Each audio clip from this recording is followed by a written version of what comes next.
ಬದಲಾವಣೆ ವಿಚಾರದ ಬಗ್ಗೆ ನನಗೆ ಗೊತ್ತಿಲ್ಲ ಅಂತ ಬೆಳಗಾವಿಯಲ್ಲಿ ಸಚಿವೆ ಲಕ್ಷ್ಮೀ ಹೆಬ್ಬಾಳ್ಕರ್ ರಿಯಾಕ್ಟ್ ಮಾಡಿದ್ದಾರೆ.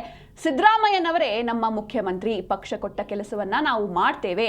ಇನ್ನು ಜಿಲ್ಲೆಗೆ ಮತ್ತೊಂದು ಸಚಿವ ಸ್ಥಾನ ಕೇಳಿದ್ರೆ ಅದರಲ್ಲಿ ಏನೂ ತಪ್ಪಿಲ್ಲ, ದೊಡ್ಡ ಜಿಲ್ಲೆ, ಹೀಗಾಗಿ 2-3 ಸ್ಥಾನ ಕೊಡಿ ಅಂತ ನಾವು ಕೇಳ್ತಿದ್ದೇವೆ ಅಂತ ಬೆಳಗಾವಿಯಲ್ಲಿ ಸಚಿವೆ ಲಕ್ಷ್ಮೀ ಹೆಬ್ಬಾಳ್ಕರ್ ರಿಯಾಕ್ಟ್ ಮಾಡಿದ್ದಾರೆ. ಒಂದು ಮಾತು ಹೇಳ್ತೀನಿ, ವೆರಿ ಫ್ರ್ಯಾಂಕ್ ವಿತ್ ಯು. ಒಂದು ಮಾತು ಹೇಳ್ತೀನಿ, ದಯಮಾಡಿ ನಾನು ಒಬ್ಬ ಸಿದ್ದರಾಮಯ್ಯ ಸಾಹೇಬ್ರ ಒಂದು ಕ್ಯಾಬಿನೆಟ್ನಲ್ಲಿ ಮಂತ್ರಿ, ಪಕ್ಷದ ಚೌಕಟ್ಟಿನಲ್ಲಿ ಇರೋ ಅಂಥವಳು. ತಾವು ನನ್ನನ್ನು ಈಗಿಂದಲ್ಲ 26-27 ವರ್ಷದಿಂದ ತಮಗೆಲ್ಲರಿಗೂ ನನ್ನ ಪರಿಚಯ ಇದೆ. ಯಾವತ್ತೂ ಕೂಡ ಪಕ್ಷದ ಚೌಕಟ್ಟಿನಲ್ಲೇ ನಾನು ಉತ್ತರಗಳನ್ನು ಕೊಡ್ತೀನಿ. ಇವತ್ತು ಕೂಡ ನಾನು ಅದನ್ನೇ ಹೇಳ್ತೀನಿ.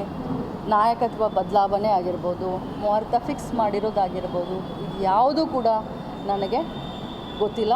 ಹೈಕಮಾಂಡ್ ಉಂಟು, ನಮ್ಮ ಮುಖ್ಯಮಂತ್ರಿಗಳುಂಟು, ನಮ್ಮ ಉಪಮುಖ್ಯಮಂತ್ರಿಗಳುಂಟು. ಪಕ್ಷ ಕೊಟ್ಟಿರುವಂಥ ಕೆಲಸ, ಸರ್ಕಾರ ವಹಿಸಿರುವಂಥ ಕೆಲಸ ನಾನು ಬಹಳಷ್ಟು ಶ್ರದ್ಧೆ ಭಕ್ತಿಯಿಂದ ಮಾಡ್ತಾಯಿದ್ದೀನಿ. ಇದ್ರ ಹೊರತು ನನಗೇನೂ ಗೊತ್ತಿಲ್ಲ. ನೋಡಿ, ಒಂದು ಮಾತು ಹೇಳ್ತೀನಿ, ವೆರಿ ಫ್ರ್ಯಾಂಕ್ ವಿತ್ ಯು. ಒಂದು ಮಾತು ಹೇಳ್ತೀನಿ, ದಯಮಾಡಿ ನಾನು ಒಬ್ಬ ಸಿದ್ದರಾಮಯ್ಯ ಸಾಹೇಬ್ರ ಒಂದು ಕ್ಯಾಬಿನೆಟ್ನಲ್ಲಿ ಮಂತ್ರಿ, ಪಕ್ಷದ ಚೌಕಟ್ಟಿನಲ್ಲಿ ಇರೋ ಅಂಥವಳು. ತಾವು ನನ್ನನ್ನು ಈಗಿಂದಲ್ಲ 26-27 ವರ್ಷದಿಂದ ತಮಗೆಲ್ಲರಿಗೂ ನನ್ನ ಪರಿಚಯ ಇದೆ. ಯಾವತ್ತೂ ಕೂಡ ಪಕ್ಷದ ಚೌಕಟ್ಟಿನಲ್ಲೇ ನಾನು ಉತ್ತರಗಳನ್ನು ಕೊಡ್ತೀನಿ. ಇವತ್ತು ಕೂಡ ನಾನು ಅದನ್ನೇ ಹೇಳ್ತೀನಿ. ನಾಯಕತ್ವ ಬದಲಾವಣೆ